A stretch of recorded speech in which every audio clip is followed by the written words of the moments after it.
Miss হবে না আপনার পছন্দের টিভি শো। দেখুন জি5 অ্যাপে একদম ফ্রি। মিস্টার গোস্বামী, আপনাকে কি কোর্ট থেকে অ্যাপয়েন্ট করা হয়েছে? কেন? আপনি তো ওকালতনামায় সই করেছেন। আপনি জানেন না কে আমাকে অ্যাপয়েন্ট করেছে? না, আমি তো বলেছিলাম আমি কেস কন্টেস্ট করতে চাই না। আমাকে বলা হয়েছিল কোর্ট থেকে উকিল দেওয়া হবে, তাই জিজ্ঞেস করছি আপনাকে কি কোর্ট থেকে অ্যাপয়েন্ট করা হয়েছে? না, কোর্ট আমাকে অ্যাপয়েন্ট করেনি, আর সরকারের এত সামর্থ্য নেই যে আমাকে এফোর্ড করবে। আপনি বুঝতে পারছেন না কে আপনাকে বাঁচাতে পারে?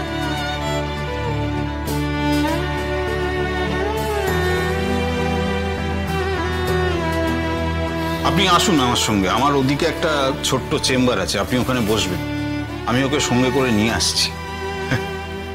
বিক্রমবাবু, আপনিও চলুন। হ্যাঁ, আপনি আসুন।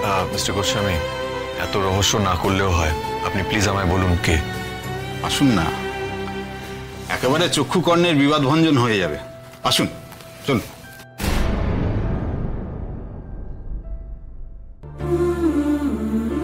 তাহলে কি রাই ও আমাকে বাঁচিয়েছে? কিন্তু কেন? আমাকে তো অবিশ্বাস করেছিল।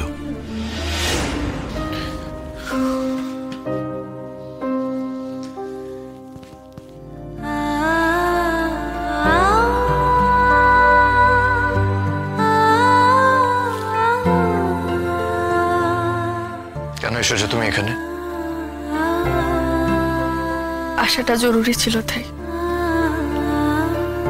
তার মানে লয়ারকেও তুমি অ্যাপয়েন্ট করেছো?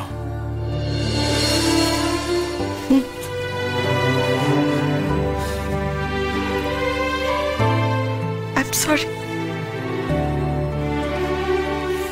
I'm sorry. Please Anirban, please চলে যেও না, প্লিজ প্লিজ আমাকে ক্ষমা করে দাও না অনির্বাণ, প্লিজ প্লিজ একবার আমাকে ক্ষমা করে দাও না অনির্বাণ, প্লিজ। ভুল করে ফেলেছি আমি, ভুল হয়ে গেছে আমার, বুদ্ধি ভ্রষ্ট হয়েছিল আমার। প্লিজ আমাকে ক্ষমা করে দাও না অনির্বাণ।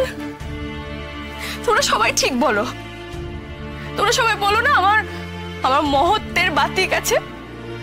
শুধু তুমি না, স্রোত বলে, সবাই বলে আমার মহত্বের বাতিক আছে। আমি নিজে হেরে অন্যকে জিতিয়ে সব সময় মহান হতে চাই। ঠিক বলে সবাই, জানো তো? আমি নীলুর কাছে মহান হতে গেছিলাম। আমি ওকে বিচার পাইয়ে দেওয়ার জন্য এমন একজন মানুষকে কাঠগড়ায় দাঁড় করিয়েছি যার কোনো দোষই নেই, কোনো অপরাধ নেই। প্লিজ আমাকে ক্ষমা করে দাও না অনির্বাণ, প্লিজ। এই প্রত্যেকবার জোর করে নিজেকে কষ্ট দেওয়াটা অভ্যেস হয়ে গেছে আমার। আমি কোনোভাবে সেখান থেকে বেরিয়ে আসতে পারছি না। আর আমার হয়তো মনে হয়েছিল নীলুর কথাগুলো ঠিক, বিশ্বাস করতে চেয়েছিলাম হয়তো আমি। সেই জন্য এমন কয়েকটা প্রমাণ খুঁজে বের করলাম যেগুলো কোনো অস্তিত্বই নেই। আজকে এখন এই কথাগুলো বলার কোনো মানে নেই। হ্যাঁ, তুমি তোমার মতামত পাল্টাতেই পারো, তবে আমি তোমার কোনো কথা শুনতে চাই না রাই। প্লিজ এভাবে বলো না অনির্বাণ, প্লিজ এটা বলো না, প্লিজ। কেন বলবো না? কেন? জি5 ডাউনলোড করুন আর সব এপিসোড দেখুন একদম ফ্রি।